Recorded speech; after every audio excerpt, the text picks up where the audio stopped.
Hey everyone, Jeff Wu here. This episode is going to be a bit different from your normal HVMN podcast programming. It's the first one labeled Unfiltered, which means that this episode is a raw conversation centered on a hot and recent topic, breaking news style. This way, the latest news and discussion comes to you fresh.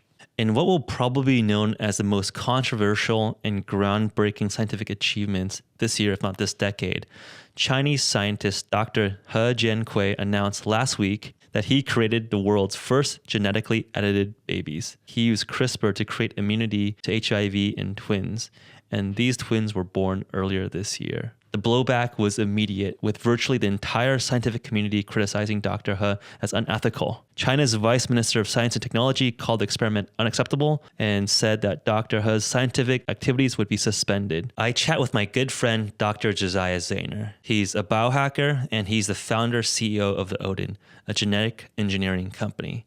We discussed this scientific milestone of CRISPR babies, the ethical and moral questions surrounding the research and the subsequent birth of these babies, and what this might mean for the future now that Pandora's box has been opened. Dr. Josiah Zayner, welcome back on the program. It's always fun to chat. Yeah, man. I love being here. You guys are great.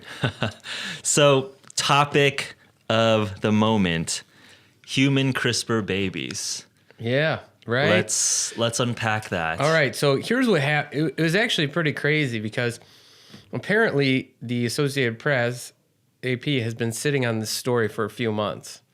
But last Sunday, not yesterday, but like a week ago, Antonio Regalado from the MIT Tech broke the story. I don't know how exactly he found out, right.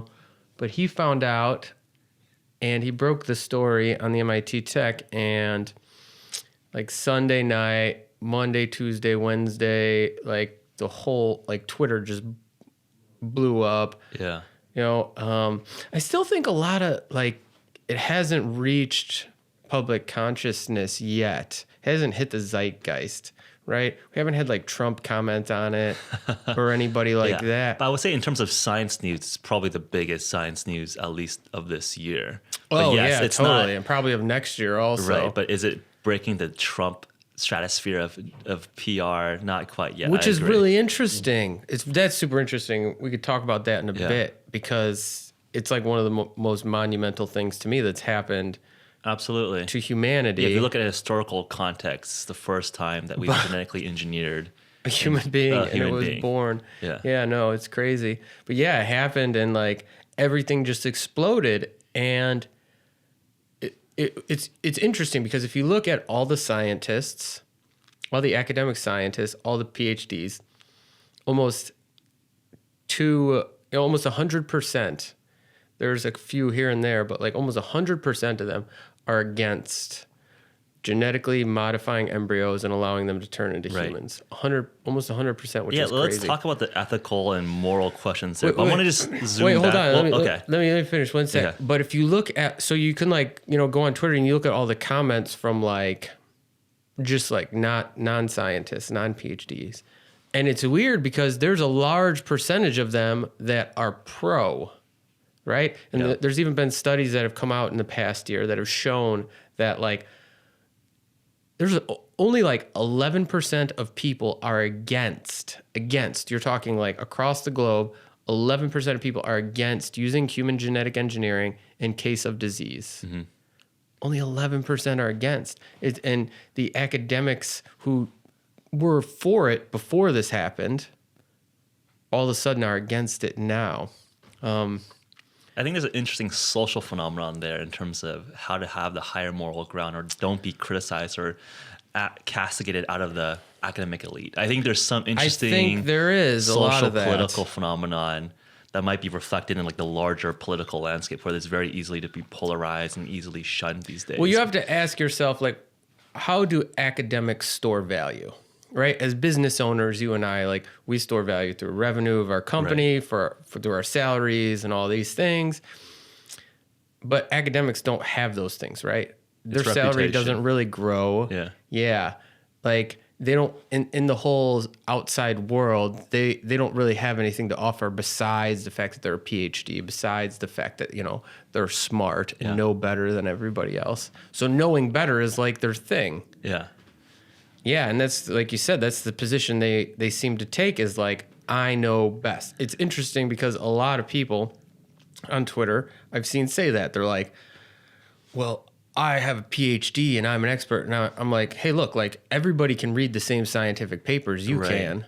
Like, just because somebody doesn't have a PhD doesn't mean you know more than them or that you're smarter. Point. It's like, you have a PhD in ethics and human value and human morals, right? It's like their PhD is in some fine space in biochemistry or human physiology, but this is almost a philosophical moral question or political question more than a science question. Yeah, maybe even, but like, I don't know.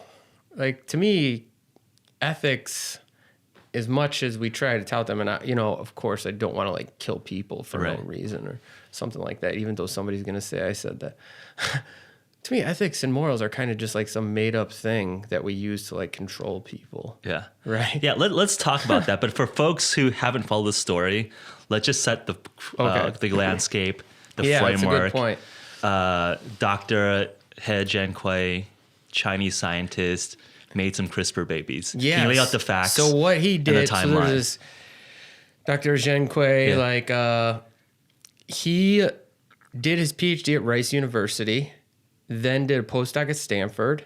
After that, he went back to China and started working at a university in Shenzhen.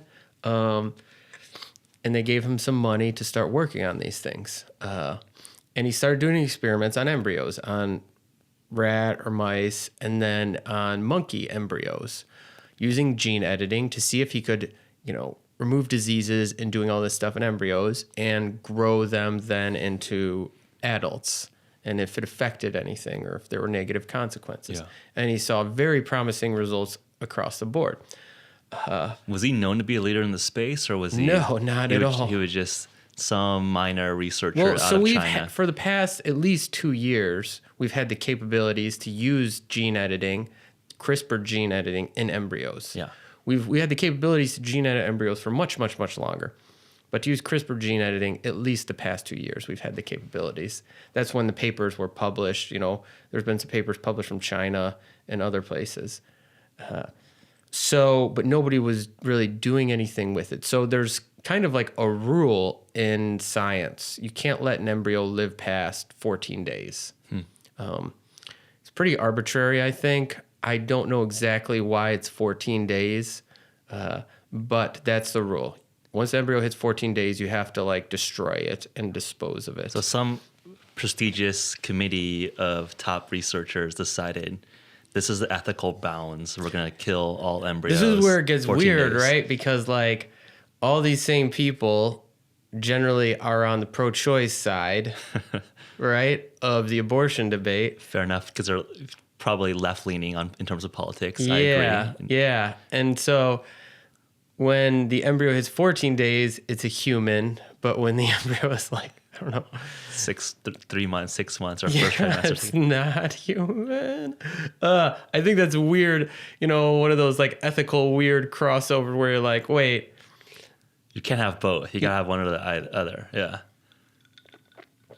So anyway, this guy was just like, why isn't anybody doing this? Kind of similar to when I injected myself with CRISPR, that this is like on another level. And he was just like, you know, fuck it. I'm going to try to make this baby. So that's actually a good comparison just to help elucidate for the folks listening. So when you injected yourself with CRISPR, you have your fully formed natural DNA, and you just try to manipulate a small section of your genome.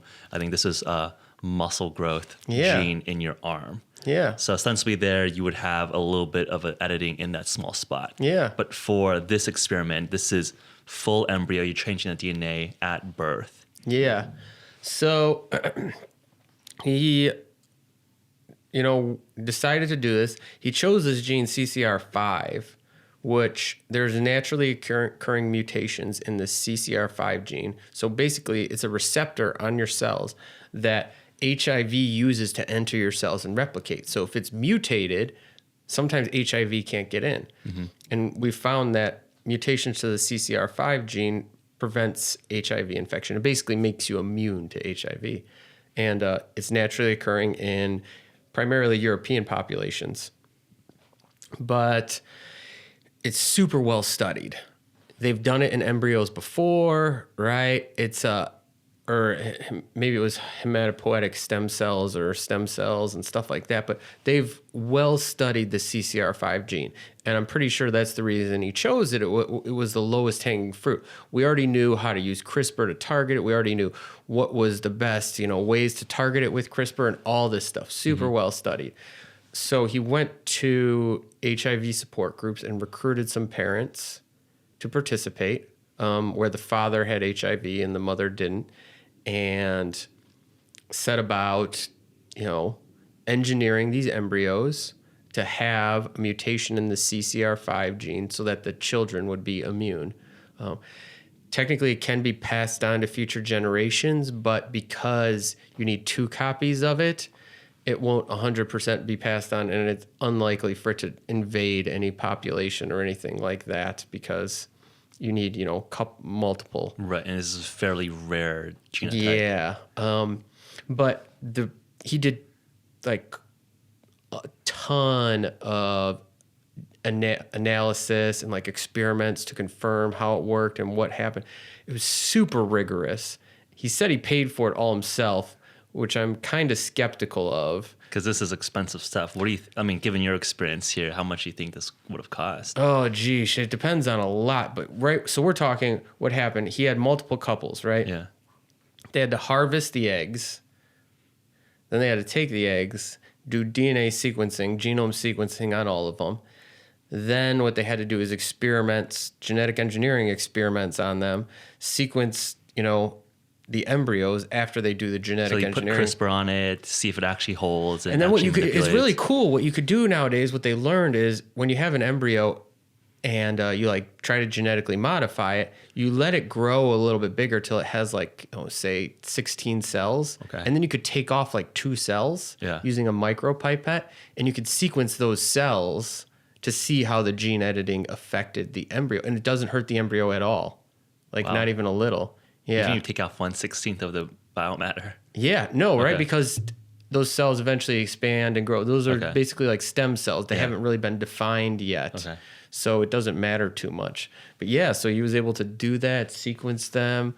I don't know. To me, it was a really great and rigorous experiment. And like nobody doubts the science. Yeah. Like the science he did is pretty straight up legit.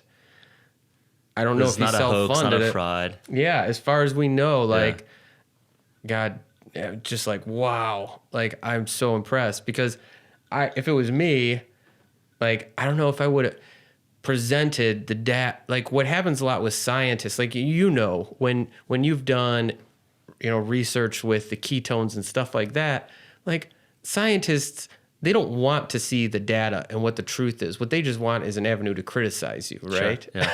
That's basically all data is. An avenue for scientists to criticize you. Yeah. It's funny.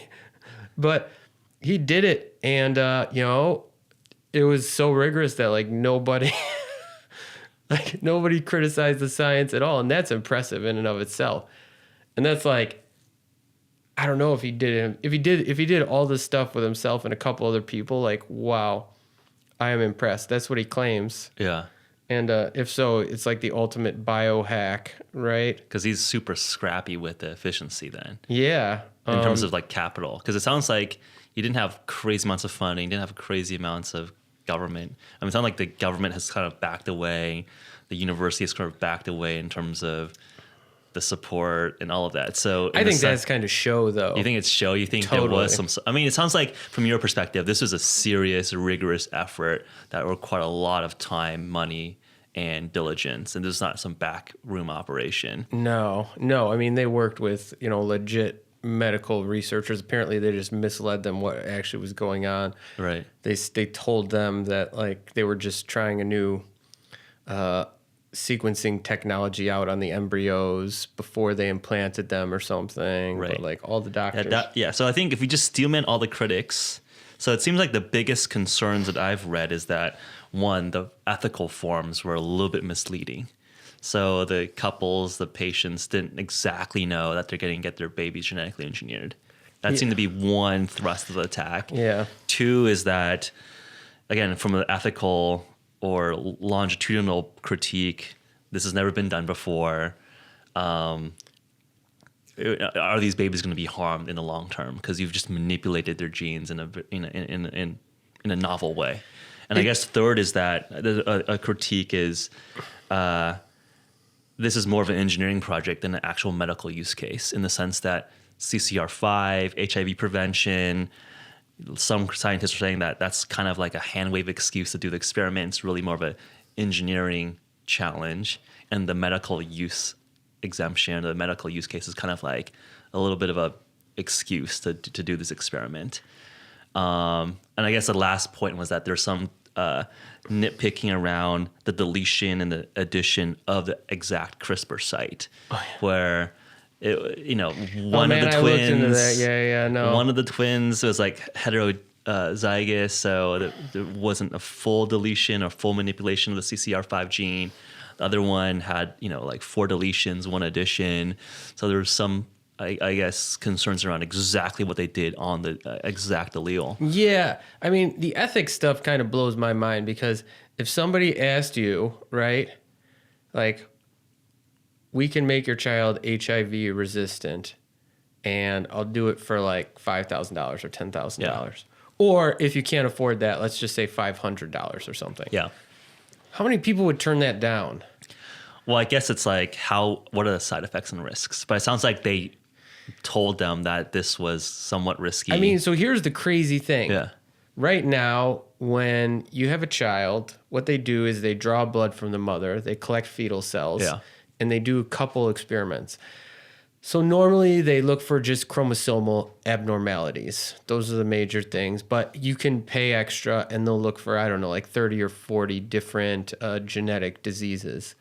What these people did is they did whole genome sequencing on these embryos, like seriously. So like the embryos have the cleanest bill of health of any embryo that's basically ever been born. Number one. So this is state of the art. This is which is beyond just standard crazy. care. Yeah. Because normally, there's a lot of things that can happen that you can't, that aren't detected by normal things. I don't know, stuff like, I don't know if cystic fibrosis or like other things like that are just, they're normally not tested for. I don't know if they are. I don't think they are. Right? Babies. So these babies are just like really clean. People say you could do that with, pre-implantation genetic diagnosis, but this is not standard in any way. Right. This is to do whole genome stuff. sequencing. Yeah. The next thing is they did the sequencing after they did the experiment, right? And they only found one possible change that could have been made by this genetic engineering technique, CRISPR. But they don't know if that's what caused it, because it wasn't at a normal off-target site or anything like that. Mm-hmm. And this mutation change is nowhere near any gene, nowhere near any non-coding RNA. It's just completely in a place where it should have absolutely zero effect.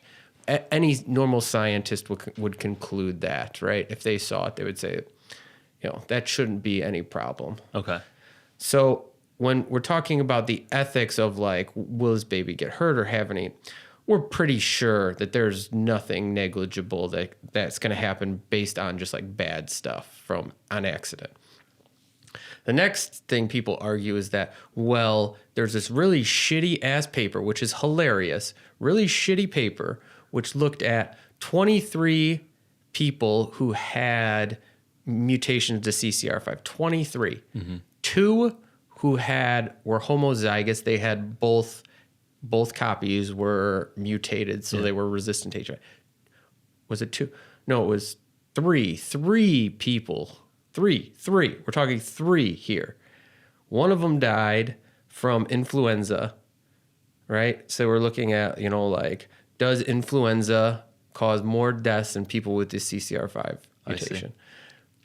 They did 146 people as control, and they compared these two. Like, what scientist would say that is a reasonable experiment? But all scientists across the internet are touting this as like, oh, people with CCR5 are going to be more at risk for influenza. Yeah, and you're like you guys scientists are terrible because they pick and choose what they want to like say is true or real or like. So you think that this is just noise? This is 1 out of 13 people or 23 people.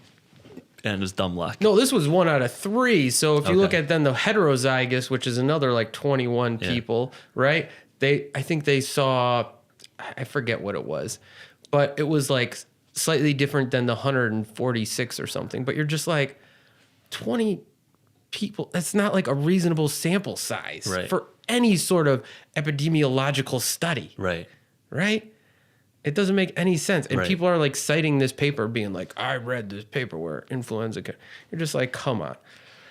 And even so, you can, protect these children just in case or test their T cell. I guess like I want to just play devil's advocate or steel man the other side. It would be like, okay, the therapeutic benefits are negligible. And there's perhaps some reasonable risk of increasing exposure to influenza and some other diseases. So the medical story here is West Nile is the other one. You're like, come on, West Nile, really? Oh, geez. Do people get West Nile anymore? I thought that was like the scare of like 2000 and then nobody got it. Yeah. But I guess it's like, well, it's unclear if you gave them HIV resistance. I guess it's like the counter side. So it's pretty clear that one of the babies got HIV resistance. And it's easy to look at because what scientists forget to... So HIV binds to this receptor at specific place, right? So you need specific amino acids on this receptor. Right. And one of the twins, they have full mutations on that CCR5. So if you look at... So the one heterozygous and the 2 other mutations... that binding site for HIV is completely wiped out. Yeah. So there's basically no chance that HIV could get into cells through that way. Right. So caveat, there are other receptors that HIV can go into, but for the HIV on CCR5, you've fucked up the door. So they're basically like the people with natural immunity. It's a different mutation, but it should do the exact same thing. There's no reason to think anything otherwise from like a biochemistry point of view. The one child that had one copy that was mutated and the other one wasn't, they have less chance of, getting HIV and it spreading in their system, but they aren't fully immune. Yeah. Okay. But apparently he told the parents about this beforehand and they were okay with that, right? They wanted twins or whatever. And so that's what happened. Right. But like, to me, the experimentation on the embryo, to me, it wasn't experimentation necessarily, right? To me, experimentation is you have no idea what's going to happen, right? Yeah.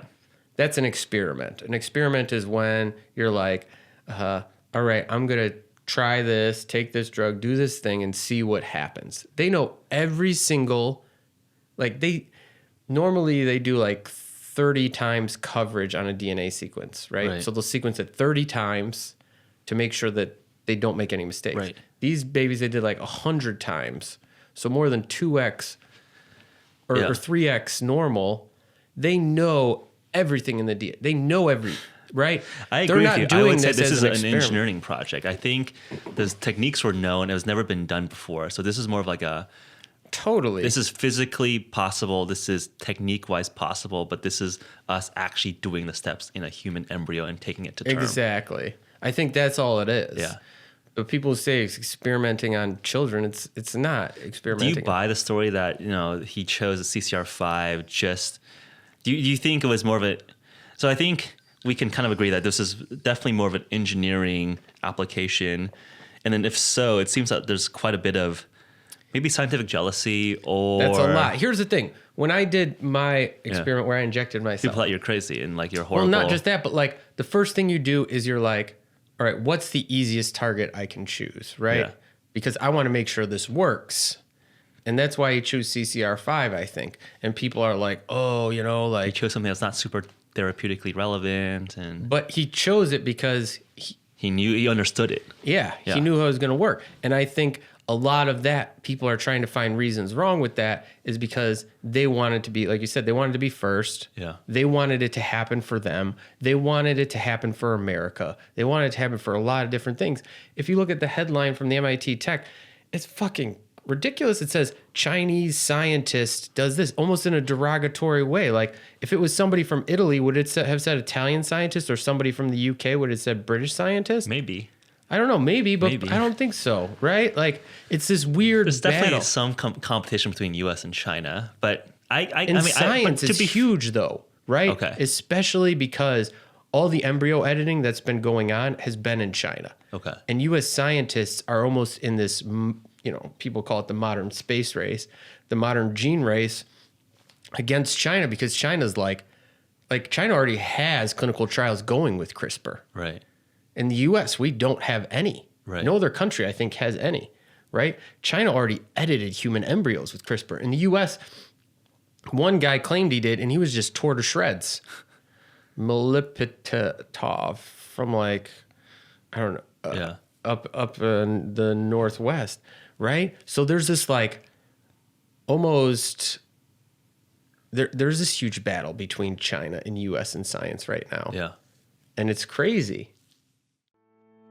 Hey listeners, Dr. Brianna Stubbs jumping in here quickly to share a really nice HVMN customer testimonial from Trevor J, who is a student at Mississippi State. Let's listen to what he has to say about Sprint, our nootropic for acute focus. I take Sprint when I'm trying to write papers, when I have a test the next day, anything like that. I don't necessarily take Sprint on a daily basis, but I take it when I need it. I also take Sprint when I have soccer. I began experimenting with nootropics in soccer about my freshman year, I want to say. And so I started taking it in practice. I really liked the way I was playing, the way I was thinking. And so I took it during games, and now I take it every time I play soccer.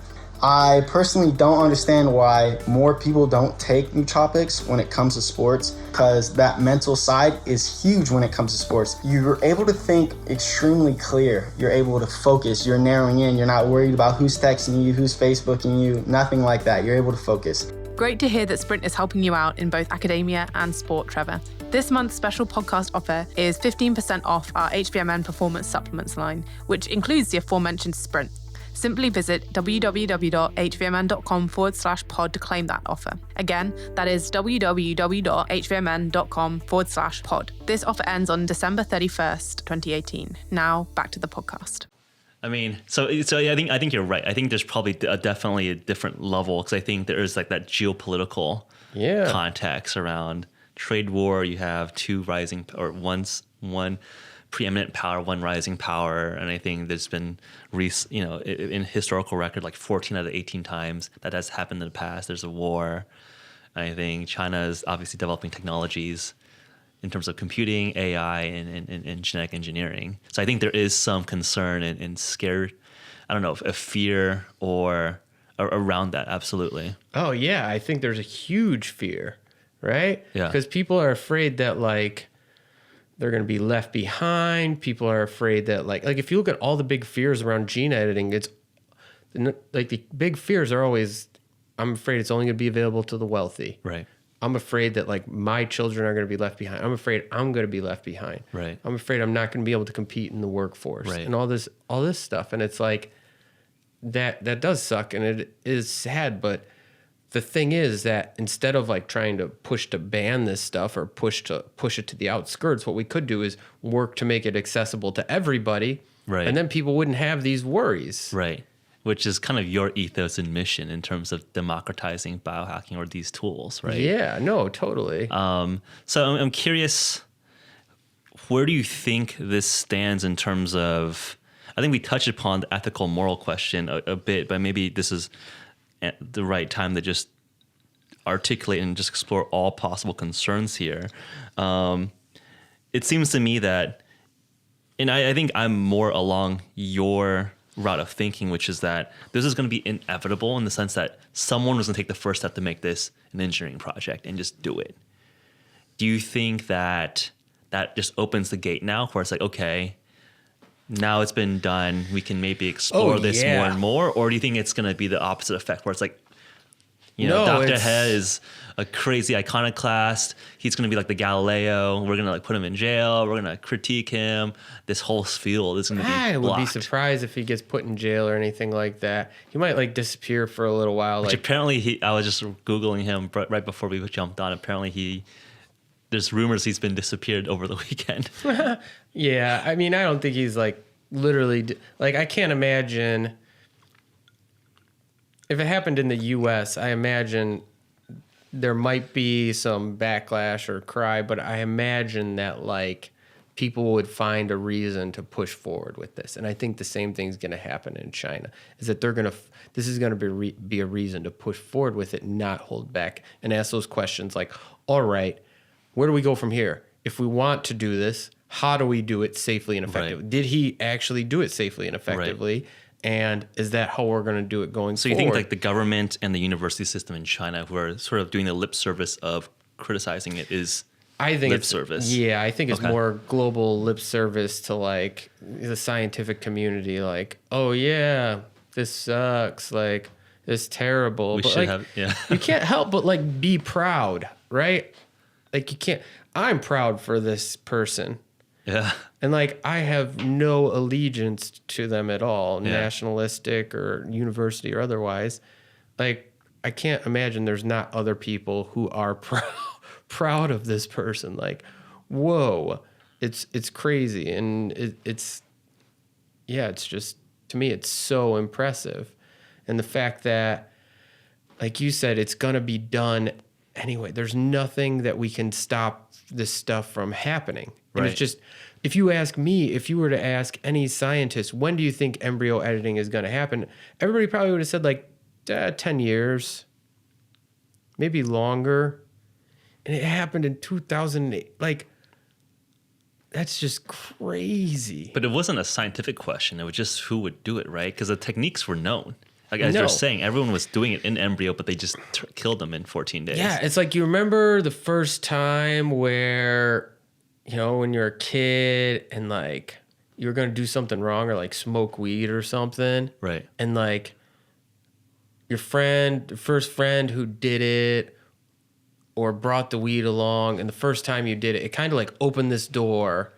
And then it Sure. wasn't such a big deal after Sure. that, right? Yeah. Everybody was just like, oh yeah, weed, whatever. I did that before. It's not that big Or of maybe a a deal. more PCs, like, oh, the first time you had a drink of alcohol. Yeah, drink it's of like, oh, alcohol, okay. whatever. Yeah, Yeah. everything, right? It's just like, it's just something that happened. Like, Right. even if somebody gave me the resources and was like, here's, $50 million, I want you to edit an embryo, I don't know if I would have done it. Because you're like, I don't know if it's possible. No. It's totally possible. okay. Just because, like, it's scary, right? Like, did you just, you open the Pandora's box. Yeah, well, I get emails from people all the time now asking me to help genetically modify them for disease. And we're talking there's already like clinically approved, gene therapies or Right. something to help these people. And it's hard for me to even go through with. And you're just like, why? And it's really interesting how we like the medical regulation has made all this stuff like so sacred. Yeah. Right? Where it's like, why won't you help somebody who's like suffering? A good example is this first gene therapy approved was called Glybera, and it treats this lipoprotein lipase deficiency, which is like you get accumulation of fats in your blood and all this other stuff. Doesn't sound good. Yeah, as you can imagine, it's not healthy. It's really like when you draw blood from these people, It's fatty. it's white. It's like white. Anyway, they developed this gene therapy called Glybera, tested it, works, gave it to patients, it works. And they were trying to charge $1 million for it. Apparently, not a lot of people could pay that. Right. Who would have thought? And they had to let their approval lapse. So when you get like FDA approval for these things, you have to keep like a certain amount of them on stock at all times. Right. In case people want them, you have to abide by like all these regulations and guards. So it's not economically viable. Yeah, so so eventually it was economically viable and they let it lapse. Yeah. So there's a gene therapy. We know exactly how to make it, right? We know the exact way to give it to people. And you're talking, you could probably make this clinical grade for, less than $10,000, Right. maybe less than $5,000 But it's not worth it for the drug to company. cure people of a disease. Yeah. If somebody with that disease came to you right now and was like, I'll give you $100,000 if you like do that for me. It's like a moral quandary, right? Because you're like, I could be thrown in jail for helping cure this person of this disease. And let's say something weird does go wrong and they get hurt or die. I'd sue the hell out of you too. Well, yeah, maybe not. Maybe I could get them to sign a release form or whatever. But like, let's talk about curing somebody of a disease. Like curing somebody of a disease, we're afraid to do. What does that say about the world? That we're afraid to cure people of diseases. Yeah, I think that's the. Well, I think that's a broader political argument around how much do you let the individual choose self-responsibility and ownership of their choices, right? If they say, I understand the risks, Dr. Zayner, give me this research chemical, I'll sign away all my rights, I want to take this bet, versus we need to listen to authority figures and domain experts to really make sure it's appropriate for everyone. I think that's a tension. I think specifically going back to the CRISPR babies, I think the strongest ethical attack is, what if you just created totally messed up children and now you created sentient life that's going to be suffering for 10, 20, 30 a lifetime. Totally. But we already do. I mean, that's the weird thing, right? Yeah. It's like when you don't make a choice, it's okay, right? Yeah. But when you make a choice and something goes wrong accidentally, totally not okay. Well, I think it's the philosophical almost paradox where it's like the experiment where if you move the train tracks and you run over one person versus like letting the train track run over 5 people. I know. Does that choice of not doing anything give you a freedom of responsibility? But if you just end up forcing that track to go and kill that one person, you literally murdered someone. Maybe this is like the next evolution, like mentally, of humanity, is that we realize this, right? Yeah. That like, it's now a time to make these tough choices. We have to stop being philosophical about this stuff and stop having ethicists comment on this stuff. Yeah. We have to make these choices. Yes. Look, right now, millions of people are suffering and dying of these diseases. HIV is a very, it's just known. Yeah, a lot of people get and people AIDS are like, and die. oh, well, they can take drugs, but there's obviously there's distribution problems. There's problems with people getting the drugs and paying for them in Africa and all this stuff. Imagine, right, if they just started, went to Africa and was like, hey, look, we're going to just help you people out, right? Or you're going to help yourself out by learning how to do this and, screening embryos and genetically modifying them. And you're going to get rid of HIV, right? Like, that would be crazy. But it would also, like, how much suffering? There are millions. Like, I think it's something like, there's ridiculous numbers, like 5 or 6% of the population in Africa. In some places, it's like 30% of people who have HIV. Yeah. Like, that's an epidemic. If there's ever a need for, like, something crazy. Yeah, it's debilitating for society. It's just that you can't function. Yeah, I think it's... I like that we're actually talking about it, because I think the popular discourse is that this is horrible. Like, let's never do this again. And I think that the real question should be, okay, what are the risks and how do we trade these off, right? Like, no one's talking about, okay, how do we do this at scale now? It is more of a prohibition conversation, I think. And that's terrible because, that's what I keep shouting is, like, this stuff is going to happen. This stuff is going to happen. Yeah. Like, I know crazy genetic engineer, biohacking people who are, like, injecting themselves with all types of crazy stuff, or trying to do all types of crazy stuff with lots of different animals and all these things. And, like, there's nothing you're going to be able to do to stop it. So stop having that mentality. Right. Stop having the mentality of, like, I'm going to ban it and I'm going to stop it, because you don't know about what this guy in rural Mississippi is doing, and you're never going to be able to stop him. Right. Right? And you don't know about what this person in Dominicana or Haiti is doing, because, like, they don't have an FDA, so they don't even give a shit what people do. Right. Right? Yeah. So it's like, we can't stop this. You can't, no matter how hard you try. So, like, we need a framework to go forward, or we need something to help us go forward. Right. And people aren't thinking like that, and that's the issue. Which I think is also a shame, because America pioneered these technologies. I mean, NIH, government funding, public funding pioneers these techniques. And now we're a little bit trigger shy on applying that to actual indications or engineering actual solutions or products from these things, which I think is a little bit of a shame if we're ceding that advantage to China, to other researchers that, may not have U.S. interests in mind. And I think it's okay, if we invented it, let's double down and keep our edge there, as opposed to ceding that scientific advantage. Yeah, I mean, to me, I don't give a shit about, all this nationalistic stuff and like advantage and disadvantage. All I think is that what's going to happen is like, like I'm going to want to go to China and like research with those people and like learn stuff from them. Yeah. Right. And like, because they're the world's best now. Yeah. Because all these people like know stuff, and like, there's nothing wrong with that. But like, what's eventually going to happen is like, you're making me leave my home. Right. It's like, because people are going to do this no matter what.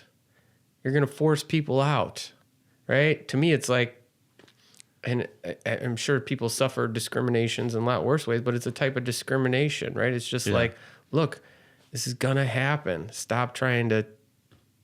It's like the war on drugs, man, right? We lost the war on drugs. Drugs won. They fought hard and they beat us.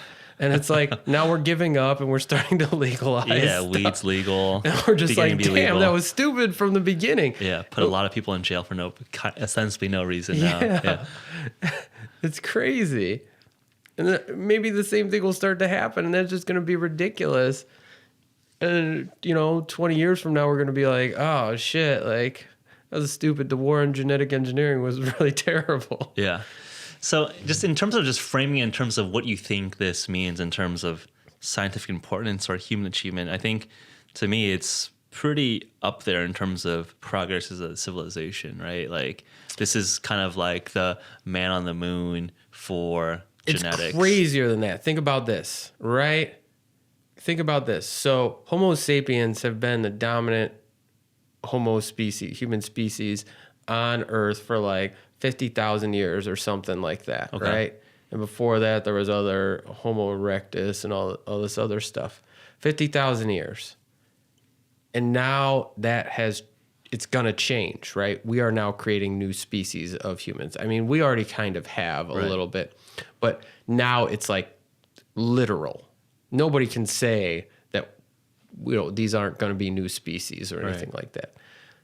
So like literally, humanity is diverging from Homo sapien, which is just like the craziest thing that you can think of. And not only that, for all of human history, we've never had a choice in our genetics, right? No human being has had that choice. But you could say that I'm going to choose to mate with this certain type. So I think it's like kind of like an animal choice. Husbandry level. I mean like selection. A literal choice. Like if somebody was like, all right, do you want your baby to be immune to HIV? You could not do that. Sure. Right? You couldn't just like, there was no way to do pre-implantation genetic diagnosis and find one of your Or just embryos. I'm going to find that European person and just try to still, it make a wouldn't baby even, with if them. you weren't, right, it would only be heterozygous or something. True, but like, yeah, it'll take a couple generations. Like, yeah, it's very, very social engineering type stuff. Yeah, so this is like literally the first time where we can start to choose that stuff, and it just,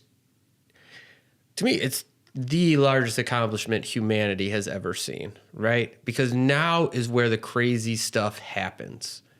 Because now humans can be engineered for different environments to do different things, right? Yeah. You can have human beings who want to be a, construction worker, and they're engineered to be stronger, bigger, have more arms or something like that, right? Do you think the tech is really that prime time? Like, I think we touched a little bit about off-target effects. Do you think it's that defined? I mean, there's definitely stuff you can do. Obviously, growing more arms in a person is not something we really know how to do yet, but like the experimentation hasn't been there. Okay. Right? Nobody's really, that I know, worked with monkeys and tried to get them to grow multiple limbs or anything. But stuff like that is definitely possible, right? Sure. Whenever you look at biologics, what's possible with gene engineering, you can just look at other organisms and see what's happened with them, right? And if you're like, well, that organism has multiple limbs, then it's theoretically possible to do it genetically. We just have to figure out how to get it to work. How to encode it, yeah. In humans. So it's just a matter of time. Okay. So, but then I think that's one thrust. But how about the off-target effects, right? You throw CRISPR into cells. No, the off-target effects are something people just like to say that it's like the boogeyman. No, we like understand that so well now, right? Not only do we understand CRISPR off-target effects. Wasn't there like a paper maybe 3-6 months ago talking about how the off-target effects were much more likely than previously reported? No. So let me just start from the beginning a little bit. Yeah. So before CRISPR, there were other gene engineering technologies. The way CRISPR and these gene engineering technologies work is they just cut DNA. Yep. So they bind to a specific part of DNA and they cut it. And then when they cut it, stuff happens. You can insert a gene or you can let it just heal on itself. And when it heals, it usually has different stuff in it, and you could do genetic engineering. So these other, generation 1 gene therapies, zinc finger nucleases, TALENs, they cut DNA also. Yep. So we've been studying off-target effects on these ones for like 20 years. Okay. So we understand what goes into it, what the possibilities are to affect organisms and stuff like that, right? And they've actually just late last year, started doing clinical trials with these in adult humans, right? So we know they're considered safe enough to do clinical trials in adult humans. Okay. Now with CRISPR, not only do we have all that previous study, but they've been able to use like a bunch of machine learning and a bunch of things so that we're able to design CRISPR systems that have virtually very little off-target effects. Okay. Very little that can be detected. So what was that paper that came out? It was There's been multiple papers that came out like after each other, right? Yeah. And people were like, "Oh, there's a lot of off-target effects or something like that." But then consistently again and again it's been shown that if you choose the correct CRISPR system and do the experiments properly, you don't have to worry about that. Got it. Not only that, you have to understand when you do it on an embryo, you get to check, right? Yeah. People argue, well, you can't completely check because only having like 3 cells, there could be like mosaicism. So some cells could be edited, some cells could be not in the embryo. But like you get a pretty good look at what's going on in the genome of the embryo you edited. So you get to choose before you even implant it. You get to say, oh, look, I'm going to check out the 16 cells and count all of them and make sure they're all properly. Well, that one got messed up, right? So we're not going to use this embryo. Yeah. Wow, this embryo looks perfect and beautiful. Let's use that one. Yeah. You can just keep editing embryos until the same thing with IVF and pre-implantation genetic diagnosis, right? So it's like, even if there are off-target effects, even if it's a problem, we understand genetics enough, we understand how to do these experiments well enough that it shouldn't be an issue. Sure. Got it. So it's kind of like this boogeyman that people are just like off target. People are going to get hurt. And it's like, yeah, if you don't screen, if you don't do it properly, if you're like doing it in your backyard, sure. But like any reasonable person is going to screen and check and look and make sure that none of that happens. Yeah. Yeah. Interesting. Where do you think we go next from here? So I think there is some interesting personal drama with Dr. He and what's going to happen with his story. But I think I agree with you on this, is that this is going to actually unblock the Pandora's box here, where it's like, okay, someone took the risk of being the first here. Like he's a Galileo or the Copernicus, and now people are going to be like, all right, here's what I've learned in my foray in science and business and everything like that. And it's that when everybody else is doing one thing, do the opposite, right? Yeah. If you want to be groundbreaking, if you want to like actually change the world or something, find something that nobody else is doing, or that like the mass has chosen as something that they want to be against. Right. From some ideological reasons, not for like concrete reasons. Right? Right. Whenever it's ideological reasons, you're like, well, what happens if I did just do it? Yeah. And that's what happened. And now what do you think is going to happen? You think people are going to be like, well, we can use this for diseases, but we can't use it for enhancements. Yeah. What do you think? Everybody's just going to be like, okay, Yeah. Your ideological reason seems it's the most unreasonable ideological thing. Yeah. How can you tell people that like enhancements are bad? Yeah. Well, I think it just Like, what also on the argument do spectrum. you It's just like use? on a spectrum. At a certain point, if you're just improving people, one is a therapeutic and one is an enhancement. It's like Exactly. You know, like I get a lot of emails for people who want to increase their penis size, right? And it's kind of funny, but it's also like for some people that is you have a micro penis. That's actually a therapeutic problem. yeah. Sure. Right. So where do you decide where the therapeutic cutoff is? Right. Are you like, oh, well, if you have like A certain a length. 1-inch penis or 2-inch penis, then it's good. But if you have like a 2.5-inch penis, no, it's bad. Yeah. No, you can't do that. Right. And the same thing with things like height. Right. Yeah. Like when is height considered a genetic issue and when is it considered An just enhancement. like an Cosmetic enhancement? issue. Yeah. You can never draw these lines. And those arguments, my thing is like if you can't explain it to a 2-year-old, give them a good explanation, then like it's just going to happen. Yeah. Right? Well, son, we don't want to do this because, you know, people will be taller and we can't have everybody be taller because, you know, like it might make humanity all tall and Not a good reason. Just like, like, you can't like find a good reason, Yeah. right? And that's, I think, what the problem is, that this stuff is just going to explode. And it's just getting faster and faster. Is a crazy thing, right? Yeah. And it's not being done in academia. It's not being done in industry. Like this, you know, Dr. Jiankui from China who did this experiment, like people are just saying, all right, you won't let me do it in academia. You won't let me do it in industry. I'm just going to do it anyway. Like biohackers are just going to keep doing it. And you're going to start to see a lot more people who are PhDs, who have like medical training doing this Right. stuff. do we have any guidelines, or have you? Could we think of some framework in terms of how to maybe give guidance on how to do this responsibly? Hey, I don't. Or you have are Here's you the more of thing. an anarchist here, where you're just like, hey, like here's technology, just do whatever. I mean, I don't know. But like, here's like the who's thing. us to say? Here's the thing. It's like if you look at like your product, or you look at like a cell phone, Yeah. right? Nobody has to come along and tell you like you need to have a good product, right?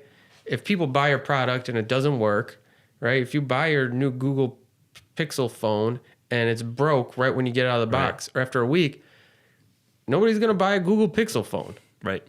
And there's no like governing body. There's no FDA for cell phones that It's like market forces. It's just the market's working properly. And it's hard to say like capitalism will work for this stuff. Right. Because like I have no idea, but like it can. We know that it can because we see in a lot of technologies how market forces drive stuff to be, happen. Yeah. Cars is another example, Yeah. right?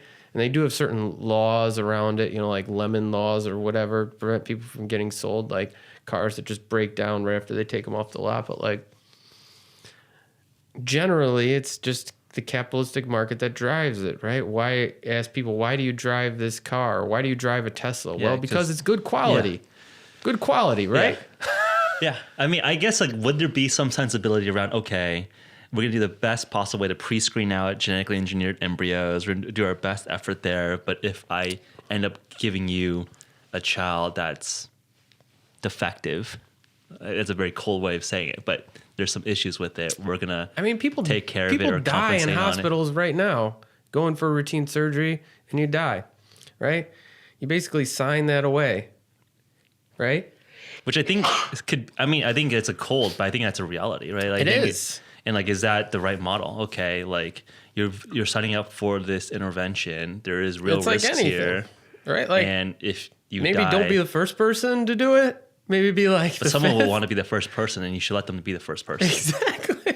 Which, yeah, It's like, go do it. Sometimes we need like the risk takers of the world just to like go ahead with this stuff, right? that's what I think Dr. Hill will seem like. I think when history rewrites, it will just be like maybe he's like the Galileo persecuted in this era, but it's like someone needed to just do it. Yeah. No, And totally. It's like cool.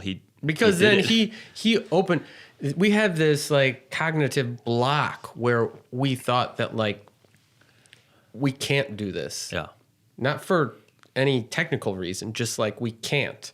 And he kind of removed that cognitive block to where we're saying, wow, somebody had enough courage. Maybe people will say it was idiocy. Or arrogance or delusions of grandeur. But whatever. Somebody had enough of this to just like go ahead and do it. That means that other people can. Yep. And that's what's crazy. It's like running the first, breaking the 4-minute mile. Yeah. It's like, it wasn't such a monumental task because now people do it on a daily basis. Yeah. But like, it was that cognitive block that people were just like, oh, there's no way it's possible. Yeah. Cool. Anything else we should talk about as we wrap up here? I mean, I think it sounds like this space is going to heat up. So as new developments come on, it would be great to get your thoughts and perspectives. Oh yeah, no, I'd love to this come as an back expert. and stuff like that. And it's really interesting because I see it a lot like the stuff you're doing. It's this mix of like, it's not necessarily medicine, but it's this mix. You're doing clinical trial. You're trying to like test out all this stuff. Yep. And you're letting capitalism drive the development of, realistically, you can call it drugs. I mean, not for the FDA, right? It's supplements or whatever and stuff like consumable, that. Sure. Yeah, but like, really, that's what's going on, right? And it's like, yeah, I think we're testing out a compound, a molecule, an intervention, and seeing how it works and improving it as it gets and showing more the data, and like people can look at the data and say, hey, does this work for me? And did it work for other people? And that's the reason I'm going to purchase it. Yep. And I think it's showing that there's a possibility for this market of like capitalistic driven drugs and medicine. Yeah. I mean, do you think that capitalism now just has like a weird connotation to it? I feel like it shouldn't necessarily have a negative connotation because I think all of us are benefiting from how capitalism has functioned the last couple hundred years to give us all the nice things that we have and what we're doing today. So I think maybe is that just a broader sociological, cultural question where capitalism has morphed or become this kind of maybe authoritarian level of capitalism where like you just can't get that rich anymore. I think people are backlashing against that. Do you think that is where some of the capital market arguments gets critiqued? So we should change the name. We should call it something else. I like when you said like market driven. Yeah. It's better than capital. I think when people say capitalism, it's like, oh, you can have some phrase. Rich billionaires. Maybe we can have market driven medicine. Which is basically just population driven medicine, right? It's just like people voting with their dollars. Exactly. Right? That's it. It's like people are voting for what they want. Yeah. And people are like, oh, well, people will get scammed and stuff like that. And like one of the reasons that the majority of clinical trials fail is because the placebo does just as well as the actual treatment. Yeah. Right? And we're talking like has an effect. We're not talking like the placebo does 0 and the treatment does 0. No, we're talking they both do something. Yeah. Right? So then you're talking about like, well, what should be approved and what shouldn't be approved. If a placebo actually has an effect on somebody, what does that say about medicine? Right. It totally, and we need to come to these realizations. We need to be real with ourselves. Right. And say like what should we do with medicine if placebos have an effect? Should we outlaw things that like have certain labeling or things like that? Are you telling me that there's nobody in the world that their cancer can't be cured by like grapefruit seeds? Nobody knows the answer to that. Right. Maybe there's one person. I'm not saying eat grapefruit seeds to cure cancer. It's probably not a good decision. Low, but can we categorically rule that out? Probably not either. Exactly. Fair. And that's the interesting thing about medicine is that each person is so unique and so different, right? Clinical trials aren't made for human beings. They're made to mass market drugs. Right. And so how do we get medicine and science to the way to where it tries to treat individuals instead of tries to treat the mass market? And, maybe it's market driven is the way. Yeah. Well, future's still to be written, so let's help write that and change the culture in a way that's more positive. Yeah, for sure. Cool. Yeah. Thanks so much. Yeah, man.